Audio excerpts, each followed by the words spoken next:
वो घर श्मशान है जिसमें प्रभु चर्चा न हो। आज का मानव इतना व्यस्त है कि चाह कर भी भजन के लिए समय नहीं निकाल पाता।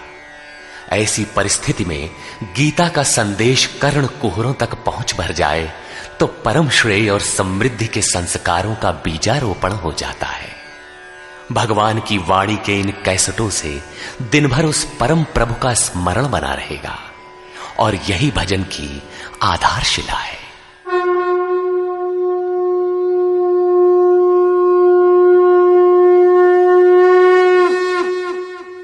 ओम श्री परमात्मने नमः। यथार्थ गीता श्रीमद् भगवद गीता अथ नवमोऽध्याय। प्रस्तुत अध्याय में योगेश्वर श्री कृष्ण ने स्वयं चर्चा की कि योग युक्त पुरुष का ऐश्वर्य कैसा है, सब में व्याप्त रहने पर भी वो कैसे निर्लेप है, करते हुए भी वो कैसे अकर्ता है। उस पुरुष के स्वभाव एवं प्रभाव पर प्रकाश डाला। योग को आचरण में ढालने पर आने वाले देवतादिक विघ्नों से सतर्क किया और उस पुरुष के शरण होने पर बल दिया। श्री भगवान उवाच।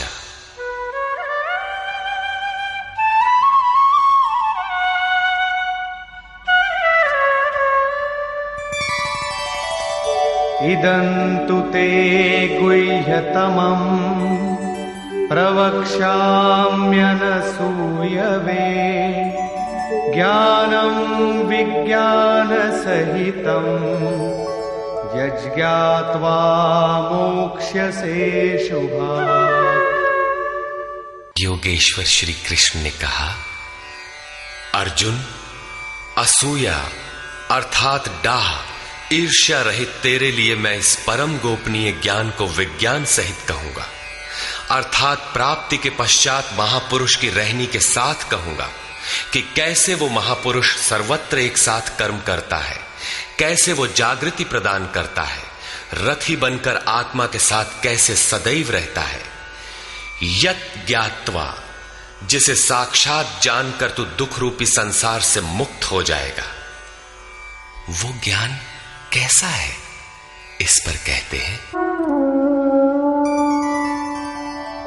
राजविद्या राजगुह्यं पवित्रमिदमुत्तमम् प्रत्यक्षावगमं धर्म्यं सुसुखं कर्तुमव्ययम्।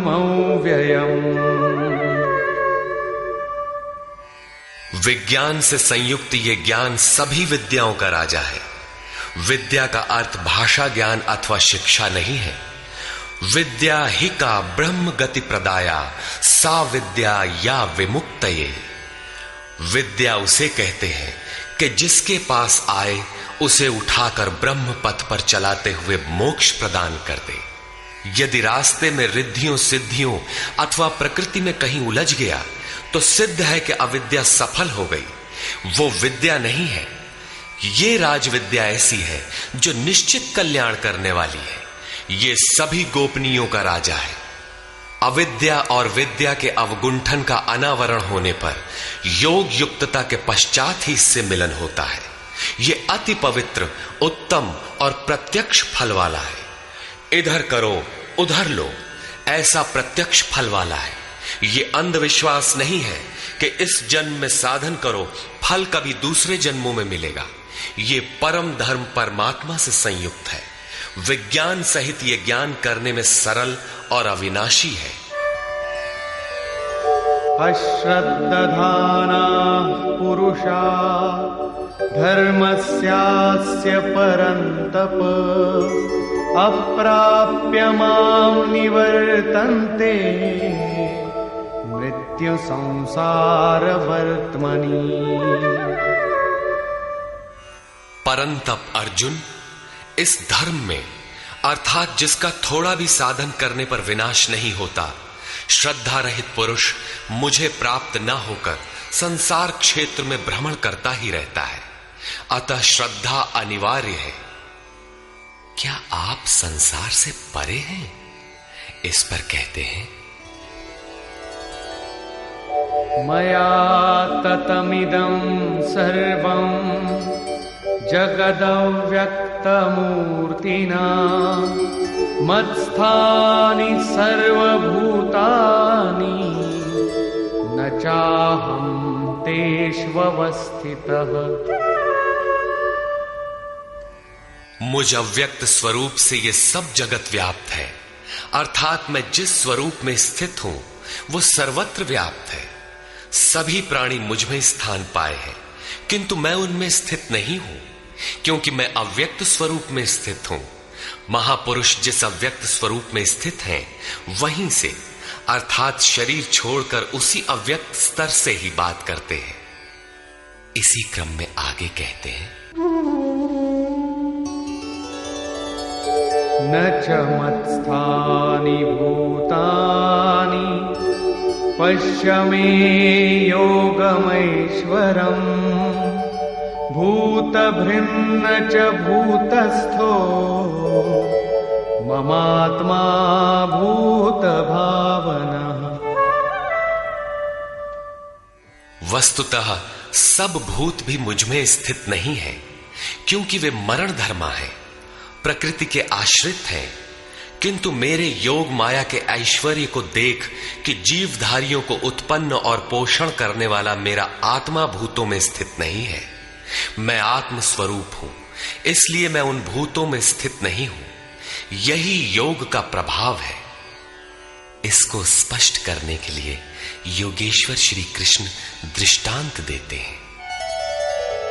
यथाकाशस्थितो नित्यं वायु सर्वत्र गो महान् तथा सर्वाणि भूतानि मत्स्थानीत्युपधारय। जैसे आकाश में ही उत्पन्न होने वाला महान वायु आकाश में सदैव स्थित है, किंतु उसे मलिन नहीं कर पाता, ठीक वैसे ही संपूर्ण भूत मुझ में स्थित है, ऐसा जान। ठीक इसी प्रकार मैं आकाशवत निर्लेप हूं, वे मुझे मलिन नहीं कर पाते। प्रश्न पूरा हुआ। यही योग का प्रभाव है। अब योगी करता क्या है, इस पर कहते हैं,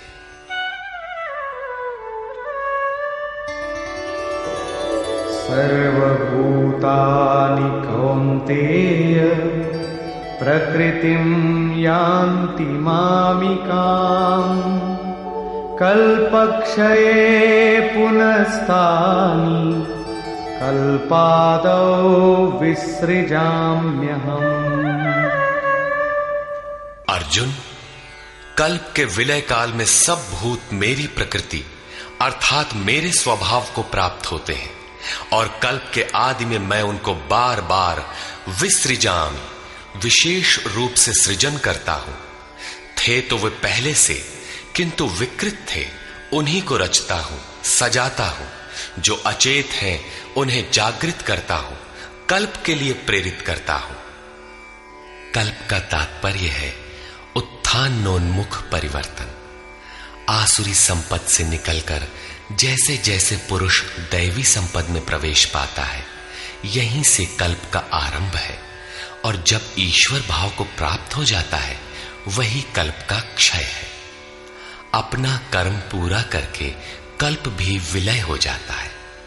भजन का आरंभ कल्प का आदि है, और भजन की पराकाष्ठा जहां लक्ष्य विदित होता है, कल्प का अंत है। जब ये प्रत्यगात्मा योनियों के कारणभूत राग द्वेषादि से मुक्ति पाकर अपने शाश्वत स्वरूप में स्थिर हो जाए, इसी को श्री कृष्ण कहते हैं कि वो मेरी प्रकृति को प्राप्त होता है। जो महापुरुष प्रकृति का विलय करके स्वरूप में प्रवेश पा गया, उसकी प्रकृति कैसी? क्या उसमें प्रकृति शेष ही है? नहीं। अध्याय 3 के 33वें श्लोक में योगेश्वर श्री कृष्ण कह चुके हैं कि सभी प्राणी अपनी प्रकृति को प्राप्त होते हैं। जैसा उनके ऊपर प्रकृति के गुणों का दबाव है, वैसा करते हैं। और ज्ञानवानपि, प्रत्यक्ष दर्शन के साथ जानकारी वाला ज्ञानी भी अपनी प्रकृति के सदृश चेष्टा करता है। ये पीछे वालों के कल्याण के लिए करता है। पूर्ण ज्ञानी तत्व स्थित महापुरुष की रहनी ही उसकी प्रकृति है। वो अपने इसी स्वभाव में बरतता है। कल्प के क्षय में लोग महापुरुष की इसी रहनी को प्राप्त होते हैं। महापुरुष के इसी कृतित्व पर पुनः प्रकाश डालते हैं। प्रकृतिं स्वामवष्टभ्य विसृजामि पुनः पुनः भूतग्राममिमं कृत्स्नम् अवशं प्रकृतेर्वशात्।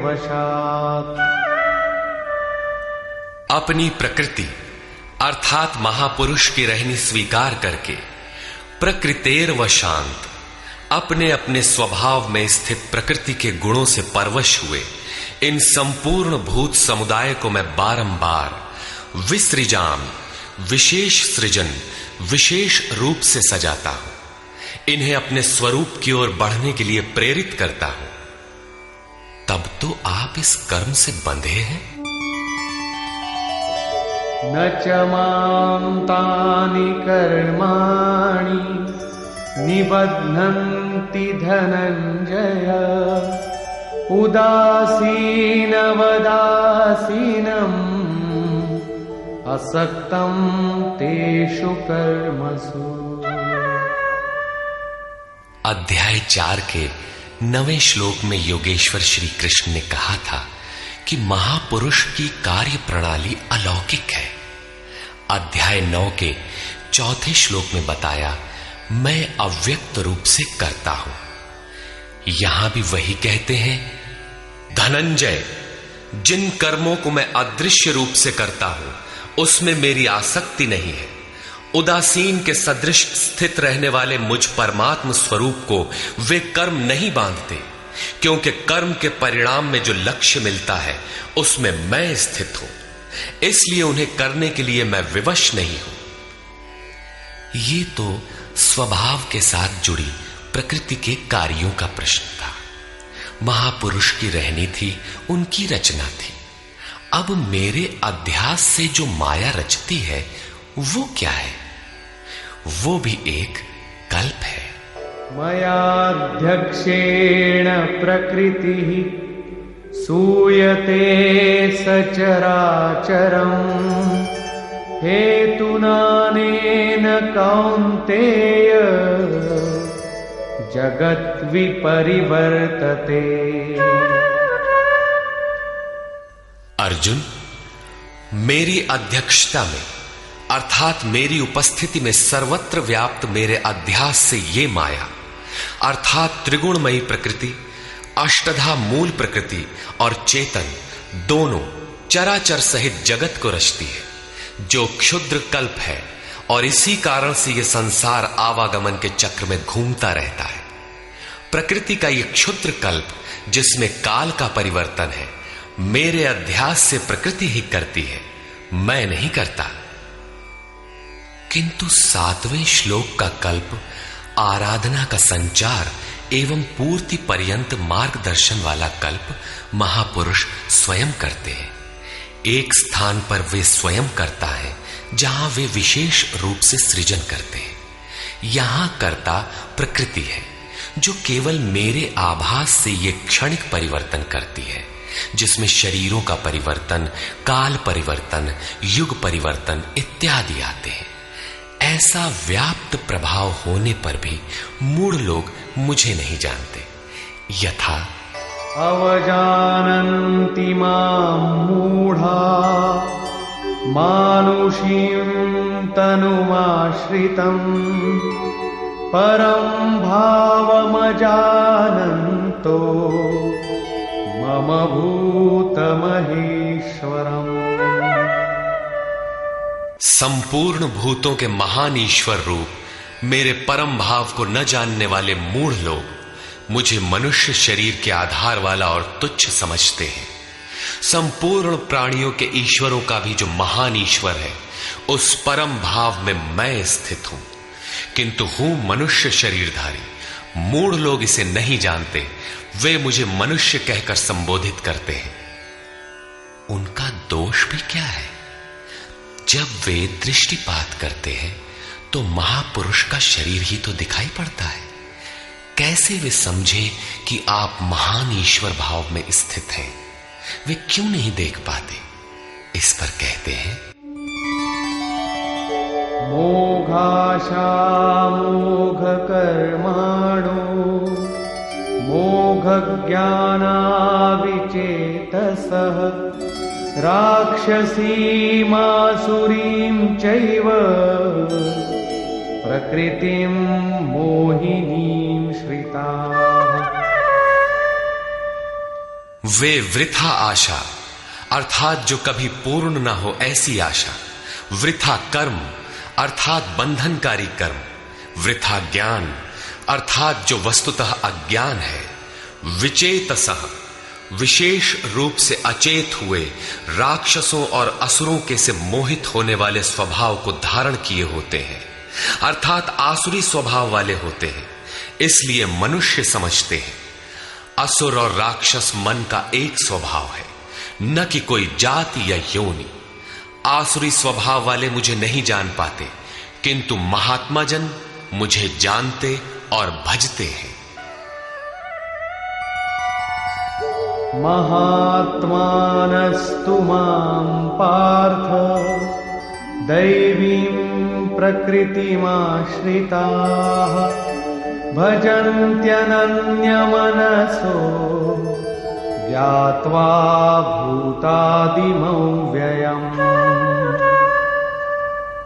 हे पार्थ, परंतु दैवी प्रकृति अर्थात दैवी संपत्ति के आश्रित हुए महात्मा जन मुझे सब भूतों का आदिकरण अव्यक्त और अक्षर जानकर अनन्य मन से अर्थात मन के अंतराल में किसी अन्य को स्थान न देकर केवल मुझ में श्रद्धा रखकर निरंतर मुझे भजते हैं। किस प्रकार भजते हैं? इस पर कहते हैं,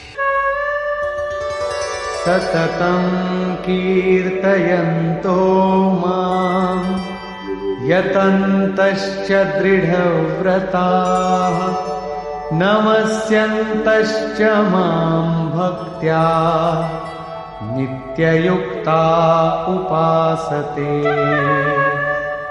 वे निरंतर चिंतन के व्रत में अचल रहते हुए मेरे गुणों का चिंतन करते हैं, प्राप्ति के यत्न करते हैं और मुझे बारंबार नमस्कार करते हुए सदैव मुझसे संयुक्त होकर अनन्य भक्ति से मुझे उपासते हैं, अविरल लगे रहते हैं। कौन सी उपासना करते हैं? कैसा है ये कीर्ति ज्ञान? कोई दूसरी उपासना नहीं, वरन वही यज्ञ जिसे विस्तार से बता आए हैं, उसी आराधना को यहां संक्षेप में योगेश्वर श्री कृष्ण दोहरा रहे हैं। ज्ञानयज्ञेन चाप्यन्ये यजन्तो मामुपासते एकत्वेन पृथक्त्वेन बहुधा विश्वतो मुखम्। उनमें से कोई तो मुझ सर्वव्याप्त विराट परमात्मा को ज्ञान यज्ञ द्वारा यजन करते हैं, अर्थात अपनी लाभ हानि और शक्ति को समझकर इसी नियत कर्म यज्ञ में प्रवृत्त होते हैं। कुछ एकत्व भाव से मेरी उपासना करते हैं कि मुझे इसी में एक होना है, और दूसरे सब कुछ मुझे अलग रखकर मुझे समर्पण करके निष्काम सेवा भाव से मुझे उपासते हैं तथा बहुत प्रकार से उपासते हैं, क्योंकि एक ही यज्ञ के ये सभी ऊंचे नीचे स्तर हैं। यज्ञ का आरंभ सेवा से ही होता है, किंतु उसका अनुष्ठान होता कैसे है? योगेश्वर श्री कृष्ण कहते हैं, यज्ञ मैं करता हूं। यदि महापुरुष रथी न हो तो यज्ञ पार नहीं लगेगा। उन्हीं के निर्देशन में साधक समझ पाता है कि अब वो किस स्तर पर है, कहां तक पहुंच सका है। वस्तुतः यज्ञकर्ता कौन है? इस पर योगेश्वर श्री कृष्ण कहते हैं, अहं क्रतुरहं यज्ञः स्वधाहमहमौषधम् मन्त्रोऽहमहमेवाज्यम् अहमग्निरहं हुतम्। कर्ता मैं हूं। वस्तुतः कर्ता के पीछे प्रेरक के रूप में सदैव संचालित करने वाला इष्ट ही है। कर्ता द्वारा जो पार लगता है मेरी देन है। यज्ञ मैं हूं। यज्ञ आराधना की विधि विशेष है। पूर्ति काल में यज्ञ जिसका सृजन करता है, उस अमृत का पान करने वाला पुरुष सनातन ब्रह्म में प्रवेश पा जाता है। स्वधा मैं हूं, अर्थात अतीत के अनंत संस्कारों का विलय करना, उन्हें तृप्त कर देना मेरी देन है। भवरोग को मिटाने वाली औषधि मैं हूं। मुझे पाकर लोग इस रोग से निवृत्त हो जाते हैं। मंत्र मैं हूं। मन को श्वास के अंतराल में निरोध करना मेरी देन है। इस निरोध क्रिया में तीव्रता लाने वाली वस्तु आज्य अर्थात हवि भी मैं हूं। अग्नि मैं हूं। मेरे ही प्रकाश में मन की सभी प्रवृत्तियां विलय होती हैं तथा हवन अर्थात समर्पण भी मैं ही हूं। यहां योगेश्वर श्री कृष्ण बार बार मैं हूं कह रहे हैं। इसका आशय मात्र इतना है कि मैं ही प्रेरक के रूप में आत्मा से अभिन्न होकर खड़ा हो जाता हूं तथा निरंतर निर्णय देते हुए योग क्रिया को पूर्ण कराता हूं। इसी का नाम विज्ञान है। पूज्य महाराज जी कहा करते थे कि जब तक इष्ट देव रथी होकर श्वास प्रश्वास पर रोकथाम न करने लगे तब तक भजन आरंभ ही नहीं होता। कोई लाख आंख मूंदे भजन करे, शरीर को तपा डाले, लेकिन जब तक जिस परमात्मा की हमें चाह है, वो जिस सतह पर हम खड़े हैं उस स्तर पर उतरकर आत्मा से अभिन्न होकर जागृत नहीं हो जाता, तब तक सही मात्रा में भजन का स्वरूप समझ में नहीं आता। इसीलिए महाराज जी कहते थे, मेरे स्वरूप को पकड़ो, मैं सब दूंगा। श्री कृष्ण कहते हैं, सब मुझसे होता है। पिताहमस्य जगतो माता धाता पितामहः वेद्यं पवित्रमोंकार ऋक्सामयजुरेव च। अर्जुन, मैं ही संपूर्ण जगत का धाता अर्थात धारण करने वाला, पिता अर्थात पालन करने वाला, माता अर्थात उत्पन्न करने वाला, पितामह अर्थात मूल उद्गम हूं, जिसमें सभी प्रवेश पाते हैं, और जानने योग्य पवित्र ओंकार अर्थात जो अहम आकारः इति ओंकारः, वो परमात्मा मेरे स्वरूप में है। सोहम, तत्वमसि इत्यादि एक दूसरे के पर्याय हैं। ऐसा जानने योग्य स्वरूप मैं ही हूं। ऋक् अर्थात संपूर्ण प्रार्थना, साम अर्थात समत्व दिलाने वाली प्रक्रिया, यजुः अर्थात यजन की विधि विशेष भी मैं ही हूं। योग अनुष्ठान के उक्त तीनों आवश्यक अंग मुझसे होते हैं। गतिर्भर्ता प्रभु साक्षी निवास शरणं सुहृत् प्रभवः प्रलय स्थानं निधानं बीजमव्ययम्। हे अर्जुन, गति है अर्थात प्राप्त होने योग्य परम गति, भर्ता भरण पोषण करने वाला, सबका स्वामी, साक्षी अर्थात दृष्टा रूप में स्थित सबको जानने वाला, सबका वास स्थान शरण लेने योग्य, अकारण प्रेमी मित्र, उत्पत्ति और प्रलय अर्थात शुभाशुभ संस्कारों का विलय तथा अविनाशी कारण मैं ही हूं, अर्थात अंत में जिनमें प्रवेश मिलता है वे सारी विभूतियां मैं ही हूं। तपाम्यहमहं वर्षम् निगृह्णाम्युत्सृजामि च अमृतं चैव मृत्युश्च सदसच्चाहमर्जुन। मैं सूर्य रूप से तपता हूं, वर्षा को आकर्षित करता हूं, मृत्यु से परे अमृतत्व तथा मृत्यु, सत और असत सब कुछ मैं ही हूं, अर्थात जो परम प्रकाश प्रदान करता है वो सूर्य मैं ही हूं। कभी कभी भजने वाले मुझे असत भी मान बैठते हैं, वे मृत्यु को प्राप्त होते हैं। इस प्रकार कहते हैं,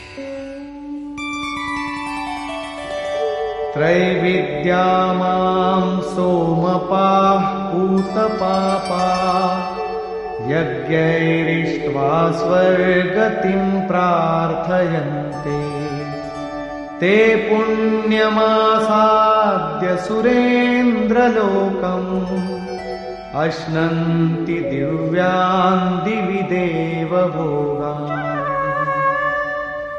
आराधना विद्या के तीनों अंग ऋक्, साम और यजु अर्थात प्रार्थना, समत्व की प्रक्रिया और यजन का आचरण करने वाले, सोम अर्थात चंद्रमा के क्षीण प्रकाश को पाने वाले, पाप से मुक्त होकर पवित्र हुए पुरुष उसी यज्ञ की निर्धारित प्रक्रिया द्वारा मुझे इष्ट रूप में पूजकर स्वर्ग के लिए प्रार्थना करते हैं।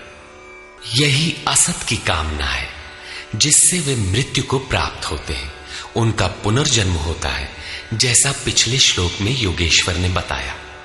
वे पूजते मुझे ही हैं, उसी निर्धारित विधि से पूजते हैं, किंतु बदले में स्वर्ग की याचना करते हैं। वे पुरुष अपने पुण्य के फल स्वरूप इंद्रलोक को प्राप्त होकर स्वर्ग में देवताओं के दिव्य भोग भोगते हैं, अर्थात ये भोग भी मैं ही देता हूं।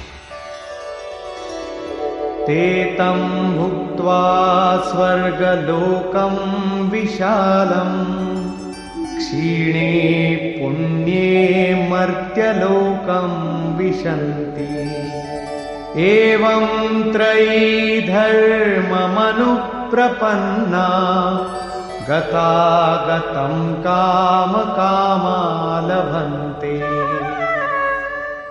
वे उस विशाल स्वर्ग को भोग कर पुण्य क्षीण होने पर मृत्युलोक अर्थात जन्म मृत्यु को प्राप्त होते हैं।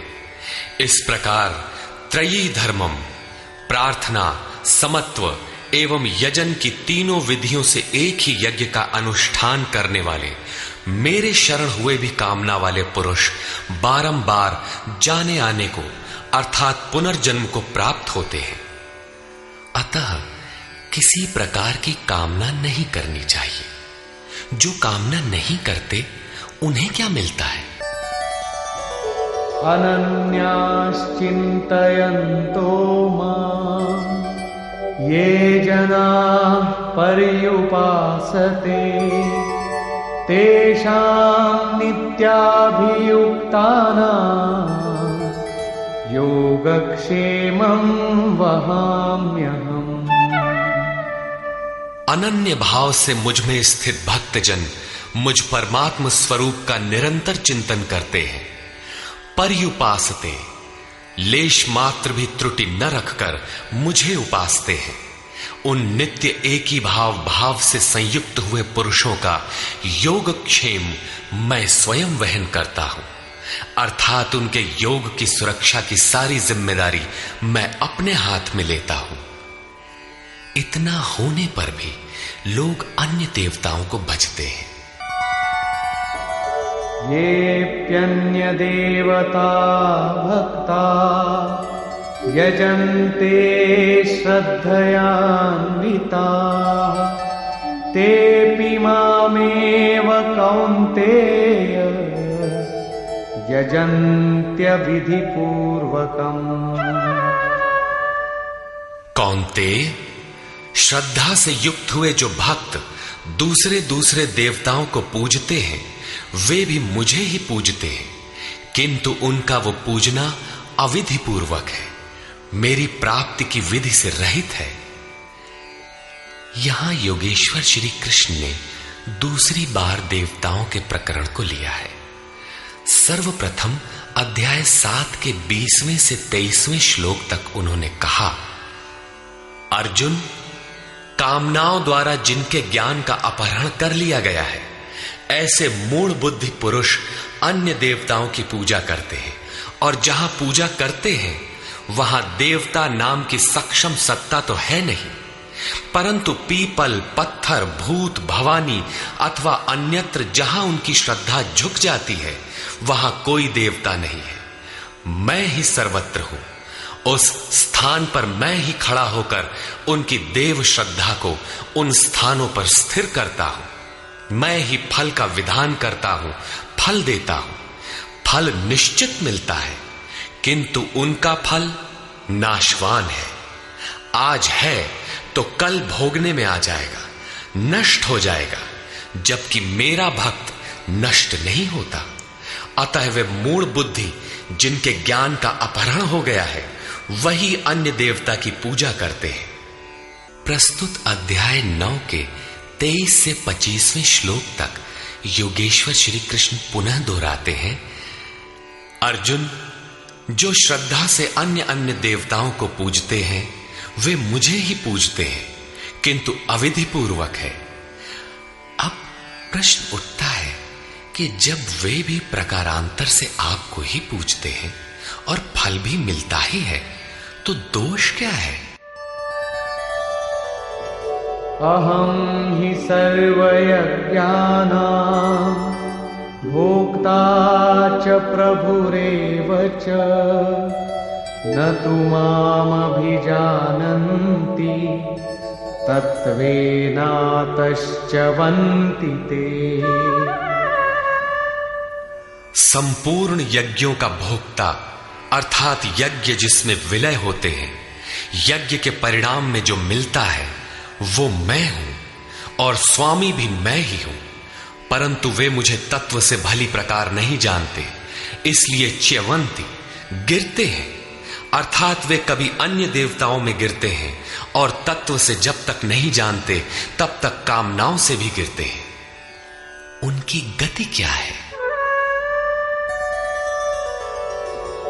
यान्ति देवव्रता देवान् पितॄन् यान्ति पितृव्रता भूतानि यान्ति भूतेजा यान्ति मद्याजिनोऽपि माम्। अर्जुन, देवताओं को पूजने वाले देवताओं को प्राप्त होते हैं। देवता हैं तो परिवर्तित सत्ता, वे अपने सदकर्मानुसार जीवन व्यतीत करते हैं। पितरों को पूजने वाले पितरों को प्राप्त होते हैं, अर्थात अतीत में उलझे रहते हैं। भूतों को पूजने वाले भूत होते हैं, शरीर धारण करते हैं, और मेरा भक्त मुझे प्राप्त होता है। वे मेरे साक्षात स्वरूप होते हैं, उनका पतन नहीं होता। इतना ही नहीं, मेरी पूजा का विधान भी सरल है। पत्रं पुष्पं फलं तोयं यो मे भक्त्या प्रयच्छति तदहं भक्त्युपहृतम् अश्नामि प्रयतात्मनः। भक्ति का आरंभ यहीं से है कि पत्र, पुष्प, फल, जल इत्यादि जो कोई मुझे भक्ति पूर्वक अर्पित करता है, मन से प्रयत्न करने वाले उस भक्त का वो सब मैं खाता हूं, अर्थात स्वीकार करता हूं। इसलिए यत्करोषि यदश्नासि यज्जुहोषि ददासि यत्तपस्यसि कौन्तेय तत्कुरुष्व मदर्पणम्। अर्जुन, तू जो कर्म अर्थात यथार्थ कर्म करता है, जो खाता है, जो हवन करता है, समर्पण करता है, दान देता है, मन सहित इंद्रियों को जो मेरे अनुरूप तपाता है, वो सब मुझे अर्पण कर, अर्थात मेरे प्रति समर्पित होकर ये सब कर। समर्पण करने से योग के क्षेत्र की जिम्मेदारी मैं ले लूंगा।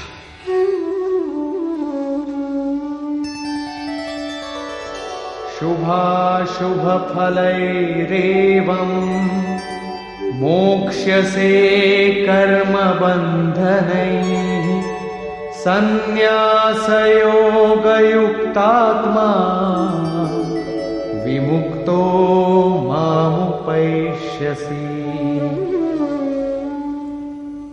इस प्रकार सर्वस्व के न्यास संन्यास योग से युक्त हुआ तू शुभाशुभ फलदाता कर्मों के बंधन से मुक्त होकर मुझे प्राप्त होगा। उपर्युक्त 3 श्लोकों में योगेश्वर श्री कृष्ण ने क्रमबद्ध साधन और उसके परिणाम का चित्रण किया है। पहले पत्र पुष्प फल जल का पूर्ण श्रद्धा से अर्पण, दूसरे समर्पित होकर कर्म का आचरण, और तीसरे पूर्ण समर्पण के साथ सर्वस्व का त्याग। इनके द्वारा कर्म बंधन से विमुक्त अर्थात विशेष रूप से मुक्त हो जाएगा। मुक्ति से मिलेगा क्या? बताया, मुझे प्राप्त होगा। यहां मुक्ति और प्राप्ति एक दूसरे के पूरक हैं। आपकी प्राप्ति ही मुक्ति है, तो उससे लाभ? इस पर कहते हैं, समोहं सर्वभूतेषु न मे द्वेषोऽस्ति न प्रियः ये भजन्ति तु मां भक्त्या मयि ते तेषु चाप्यहम्। सृष्टि में न मेरा कोई प्रिय है और न अप्रिय है, किंतु जो अनन्य भक्त है वो मुझ में है और मैं उसमें हूं। यही मेरा एकमात्र रिश्ता है, उसमें परिपूर्ण हो जाता हूं। मुझ में और उसमें कोई अंतर नहीं रह जाता। तब तो बहुत भाग्यशाली लोग ही भजन करते होंगे। भजन करने का अधिकार किसे है? इस पर योगेश्वर श्री कृष्ण कहते हैं, अपि चेत् सुदुराचारो भजते मामनन्यभाक् साधुरेव समन्तव्यः सम्यग् व्यवसितो हि सः। यदि अत्यंत दुराचारी भी अनन्य भाव से अर्थात अन्य धन न, मेरे सिवाय किसी अन्य वस्तु या देवता को न भजकर केवल मुझे ही निरंतर भजता है, वो साधु ही मानने योग्य है। अभी वो साधु हुआ नहीं है, किंतु उसके हो जाने में संदेह भी नहीं है, क्योंकि वो यथार्थ निश्चय से लग गया है। अतः भजन आप भी कर सकते हैं, बशर्ते कि आप मनुष्य हो, क्योंकि मनुष्य ही यथार्थ निश्चय वाला है। गीता पापियों का उद्धार करती है और वो पथिक क्षिप्रं भवति धर्मात्मा शश्वच्छान्तिं निगच्छति कौन्तेय प्रतिजानीहि न मे भक्तः प्रणश्यति। इस भजन के प्रभाव से वो दुराचारी भी शीघ्र ही धर्मात्मा हो जाता है, परम धर्म परमात्मा से संयुक्त हो जाता है तथा सदैव रहने वाली परम शांति को प्राप्त होता है। कौन्तेय, तो निश्चय पूर्वक सत्य जान कि मेरा भक्त कभी नष्ट नहीं होता। यदि एक जन्म में पार नहीं लगा तो अगले जन्मों में भी वही साधन करके शीघ्र ही परम शांति को प्राप्त होता है। अतः सदाचारी दुराचारी सभी को भजन करने का अधिकार है। इतना ही नहीं, अपितु मां हि पार्थ व्यपाश्रित्य येऽपि स्युः पापयोनयः स्त्रियो वैश्यास्तथा शूद्राः तेऽपि यान्ति परां गतिम्। पार्थ, स्त्री, वैश्य, शूद्रादि तथा जो कोई पाप योनि वाले भी हो, वे सभी मेरे आश्रित होकर परम गति को प्राप्त होते हैं। अतः ये गीता मनुष्य मात्र के लिए है। चाहे वो कुछ भी करता हो, कहीं भी पैदा हुआ हो, सबके लिए ये एक समान कल्याण का उपदेश करती है। गीता सार्वभौम है। पाप योनि अध्याय 16 के 7वें से 21वें श्लोक तक आसुरी वृत्ति के लक्षणों के अंतर्गत भगवान ने बताया कि जो शास्त्र विधि का त्याग कर नाम मात्र के यज्ञों द्वारा दंभ से यजन करते हैं, वे नरों में अधम है। यज्ञ है नहीं किंतु नाम दे रखा है और दंभ से यजन करता है, वो क्रूर कर्मी और पापाचारी अर्थात पाप योनि है। वैश्य, शूद्र भगवत पथ की सीढ़ियां हैं।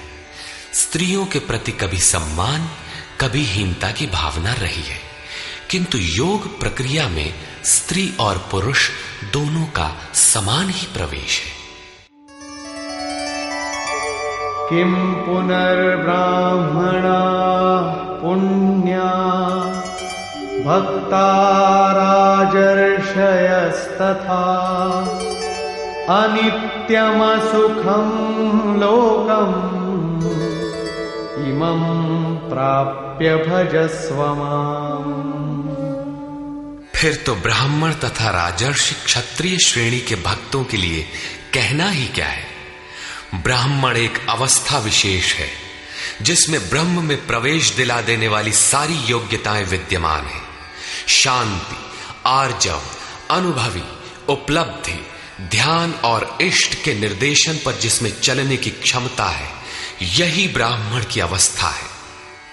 राजर्षि क्षत्रिय में रिद्धियों सिद्धियों का संचार, शौर्य, स्वामी भाव, पीछे न हटने का स्वभाव रहता है।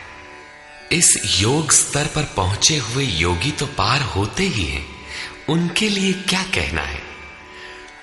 अतः अर्जुन, तू सुख रहित क्षण भंगुर इस मनुष्य शरीर को प्राप्त होकर मेरा ही भजन कर।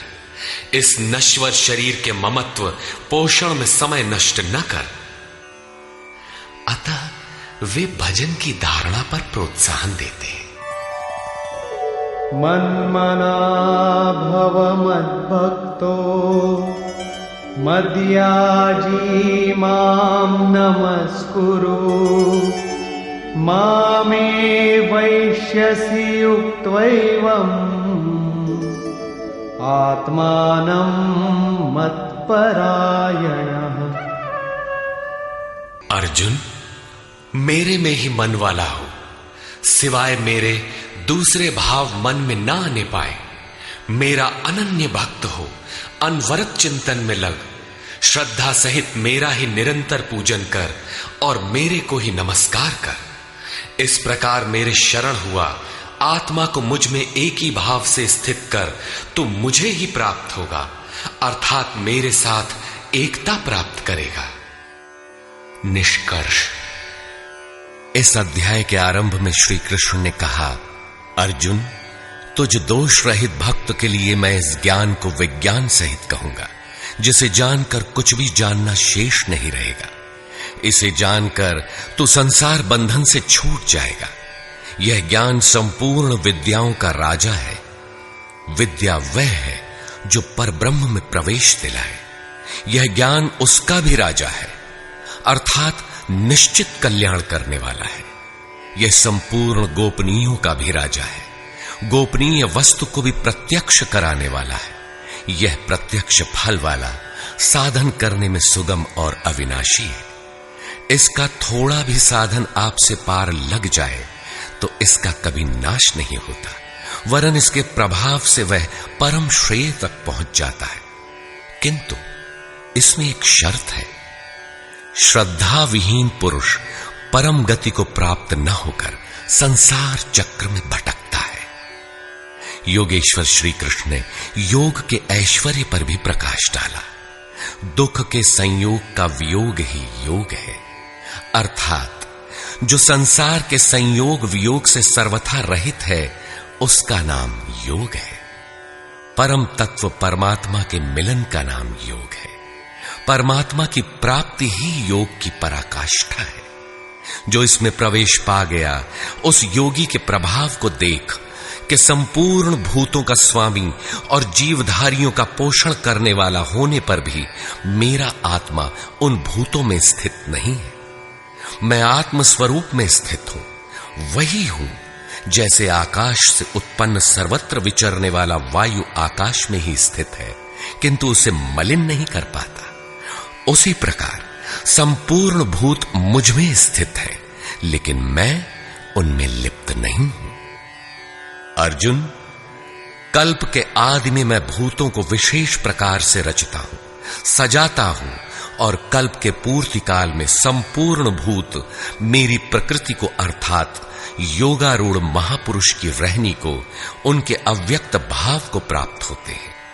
यद्यपि महापुरुष प्रकृति से परे हैं, किंतु प्राप्ति के पश्चात स्वभाव अर्थात स्वयं में स्थित रहते हुए लोक संग्रह के लिए जो कार्य करता है, वह उसकी एक रहनी है। इसी रहनी के कार्यकलाप को उस महापुरुष की प्रकृति कहकर संबोधित किया गया है। एक रचयिता तो मैं हूं जो भूतों को कल्प के लिए प्रेरित करता हूं, और दूसरी रचयिता त्रिगुणमयी प्रकृति है जो मेरे अध्यास से चराचर सहित भूतों को रचती है।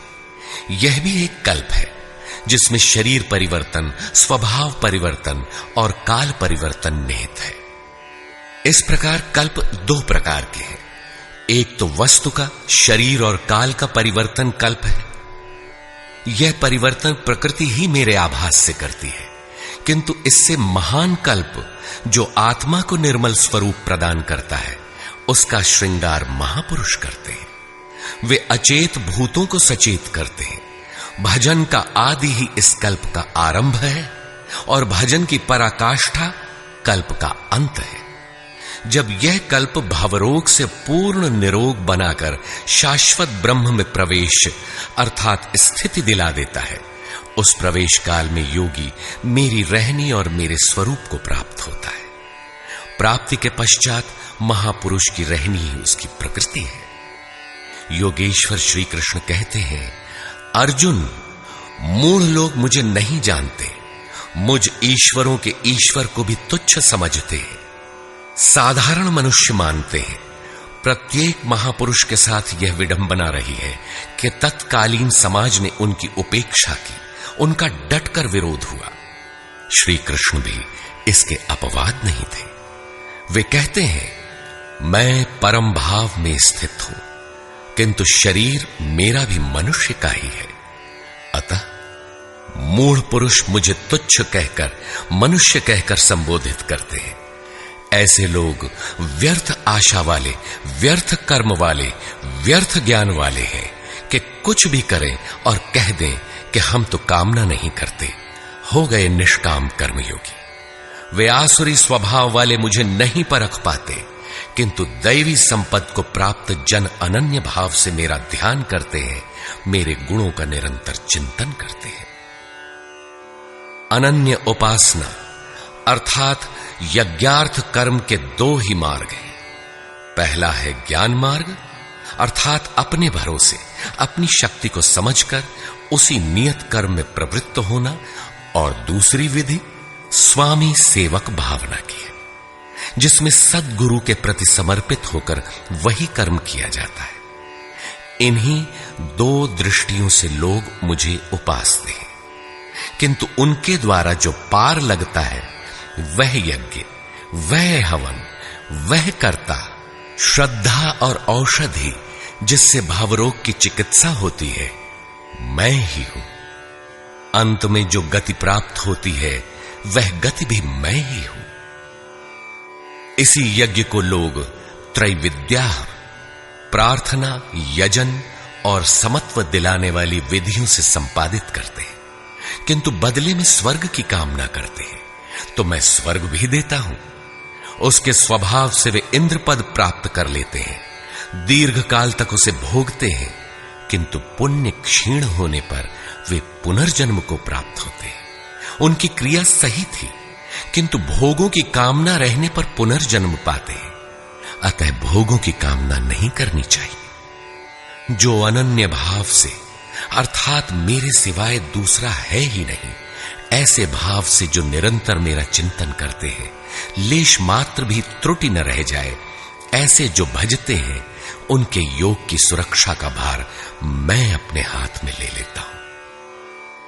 इतना होने पर भी कुछ लोग अन्य देवताओं की पूजा करते हैं। वे भी मेरी ही पूजा करते हैं, किंतु वह मेरी प्राप्ति की विधि नहीं है। वे संपूर्ण यज्ञों के भोक्ता के रूप में मुझे नहीं जानते, अर्थात उनकी पूजा के परिणाम में मैं नहीं मिलता, इसीलिए उनका पतन हो जाता है। वे देवता, भूत अथवा पितरों के कल्पित रूप में निवास करते हैं, जबकि मेरा भक्त साक्षात मुझ में निवास करता है, मेरा ही स्वरूप हो जाता है। योगेश्वर श्री कृष्ण ने इस यज्ञार्थ कर्म को अत्यंत सुगम बताया कि कोई फल फूल या जो भी श्रद्धा से देता है, उसे मैं स्वीकार करता हूं। अतः अर्जुन, तू जो कुछ आराधना करता है मुझे समर्पित कर। जब सर्वस्व का न्यास हो जाएगा, तब योग से युक्त हुआ तू कर्मों के बंधन से मुक्त हो जाएगा, और वह मुक्ति मेरा ही स्वरूप है। दुनिया में सब प्राणी मेरे ही हैं। किसी भी प्राणी से न मुझे प्रेम है न द्वेष, मैं तटस्थ हूं। किंतु जो मेरा अनन्य भक्त है, मैं उसमें हूं, वो मुझ में है। अत्यंत दुराचारी, जघन्यतम पापी ही कोई क्यों न हो, फिर भी अनन्य श्रद्धा भक्ति से मुझे भजता है, तो वह साधु मानने योग्य है। उसका निश्चय स्थिर है, तो वह शीघ्र ही परम से संयुक्त हो जाता है और सदा रहने वाली परम शांति को प्राप्त होता है। यहां श्री कृष्ण ने स्पष्ट किया कि धार्मिक कौन है। सृष्टि में जन्म लेने वाला कोई भी प्राणी अनन्य भाव से एक परमात्मा को भजता है, उसका चिंतन करता है, तो वह शीघ्र ही धार्मिक हो जाता है। अतः धार्मिक वह है जो एक परमात्मा का सुमिरन करता है। अंत में आश्वासन देते हैं, अर्जुन, मेरा भक्त कभी नष्ट नहीं होता। कोई शूद्र हो, नीच हो, आदिवासी हो या अनादिवासी या कुछ भी नामधारी हो, पुरुष अथवा स्त्री हो, अथवा पाप योनि तिर्यक योनि वाला भी जो हो, मेरी शरण होकर परम श्रेय को प्राप्त होता है। इसलिए अर्जुन, सुख रहित क्षण भंगुर किंतु दुर्लभ मनुष्य शरीर को पाकर मेरा भजन कर। फिर तो जो ब्रह्म में प्रवेश दिलाने वाली योग्यताओं से युक्त है, उस ब्राह्मण तथा जो राजर्षित्व के स्तर से भजने वाला है, ऐसे योगी के लिए कहना ही क्या है, वह तो पार ही है। अतः अर्जुन, निरंतर मुझ में मन वाला हो, निरंतर नमस्कार कर। इस प्रकार मेरी शरण में हुआ तू मुझे ही प्राप्त होगा, जहां से पीछे लौटकर नहीं आना पड़ता। प्रस्तुत अध्याय में उस विद्या पर प्रकाश डाला गया जिसे श्री कृष्ण स्वयं जागृत करते हैं। यह राज विद्या है जो एक बार जागृत होने पर निश्चित कल्याण करती है। अतः ओम तत्सदिति श्रीमद्भगवद गीता सूपनिषत्सु ब्रह्म विद्यायाम योग शास्त्रे श्री कृष्णार्जुन संवादे राज विद्या जागृति नाम नवमोऽध्यायः। इस प्रकार स्वामी अड़गड़ानंद कृत श्रीमद् भगवद गीता के भाष्य यथार्थ गीता का 9वां अध्याय पूर्ण होता है। हरि ओम तत्सत।